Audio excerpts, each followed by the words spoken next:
Okay, so we'll go back to another video. So today is simple. We just want to calculate the indefinite integral of the square root of the hyperbolic tangent of x. So we've probably seen everywhere, like on the internet, that the most common form we saw was the integral of the square root of tangent x dx, and of course that antiderivative exists. So why not just add an extra letter to our integrand, and then boom, we ought to make this a little more interesting. So it may not look a little easy or a little similar to the way how the square root of tangent x was being calculated, but it's actually not as bad when you want to think outside the box and be a little bit creative when it comes to the algebraic manipulation. Specifically, some of the stuff we'll be doing is more of add and subtract a zero term, and then you do a little bit of some linearity from there and then just apply some integration techniques. So it's actually just a simple feat from there. So it could be a little bit similar to the square root of tangent x. Again, there's probably so many ways to solve it compared to the way how I'm going to do it.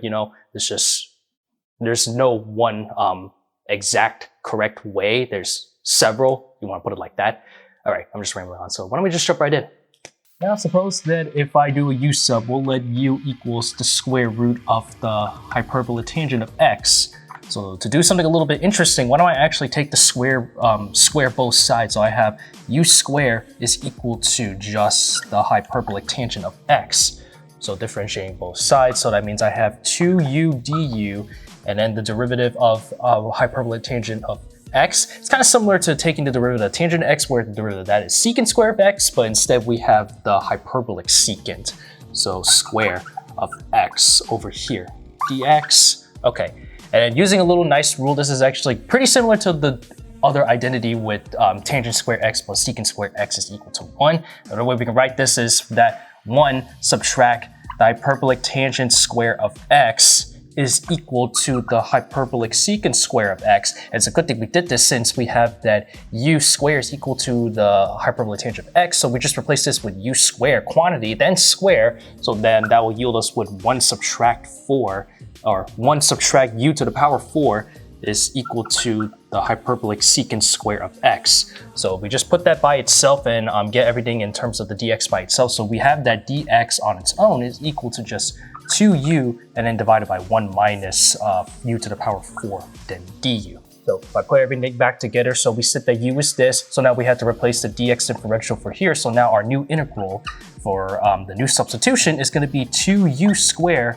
and then divided by 1 minus u to the power 4 du. So what I can do is, as I mentioned, we're actually going to do a add and subtract a zero term. So what will that come down to? Well, simply what we're going to be using is that we're actually going to add and subtract a 1 and then decompose for 2u squared as u squared plus u squared, but write this as kind of a little bit close to like a difference of squares in that formulation. So what we have is the indefinite integral u squared plus 1, then subtract 1 minus u squared, then divided by. So decompose this out, that's also kind of like a difference of, also not kind of, but it is a difference of squares. So I have 1 plus u squared and then multiply with 1 minus u squared, then du.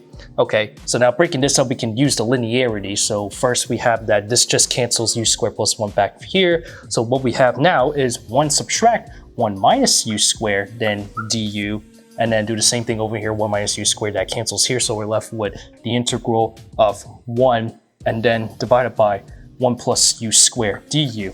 And of course, this second integral here is the a well-known antiderivative, that this is actually just going to be the inverse tangent of u. So that's all we're left with, just to calculate this first indefinite integral over here.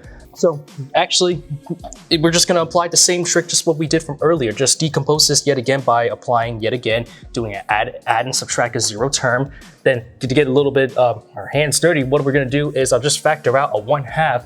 So this is actually in a similar, the same equality preserved. So I have 1/2 and then multiply with, so 1 plus u and then plus 1 subtract u, since 1 plus 1, 2. So I'll just factor out the 2 from out there. So it's still the same thing. So with 1 over there from this first integral. Okay, and then now that's being divided by. So yet again, a difference of squares over here. So we have 1 plus u and then multiply with 1 subtract u, then du. Then yet again, just apply yet using the linearity and doing the cancellation out. So I have 1/2, then 1 divided by 1 minus u, then du. And then add this with 1/2 multiplied with the integral of 1 divided by 1 plus u du. And this is actually very easy since this is actually just its antiderivatives in the form of a natural log. So continuing forward, so I'll just go over here, that this is going to be 1/2 then from this first integral, so due to u sub, so that means that's actually going to be a subtraction, so negative 1/2 times ln, so I'm just going to put this in the absolute value form.